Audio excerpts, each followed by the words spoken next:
Planning your dream cruise? Let's make sure it's smooth sailing from the very beginning. First up, packing. Always pack your essentials like medications, important documents, and a change of clothes in your carry-on. Your checked luggage can take a few hours to arrive at your stateroom. Pro tip, pack for various occasions.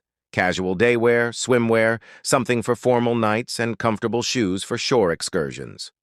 Don't forget a power strip for your electronics and magnetic hooks to maximize cabin space. Now, let's talk about the most critical part, arrival. I cannot stress this enough. Fly in the day before your cruise departs. This simple step is your best insurance against flight delays, cancellations, or lost luggage derailing your entire vacation. On embarkation day, timing is everything. Your cruise line will assign you a specific boarding window. Stick to it. Arriving too early means long waits, and arriving too late is a huge risk. Most lines require you to be on board and checked in at least 90 minutes before the ship is scheduled to sail. If you miss this cutoff, you could be denied boarding and the ship will leave without you.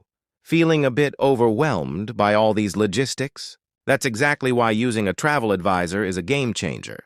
I'm WhatsMarcus FNA, and my job is to take all this stress off your plate.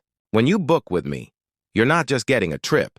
You're getting a personalized, seamless experience. I handle the research, find deals and perks you can't get online, and manage everything from flights and transfers to the cruise itself.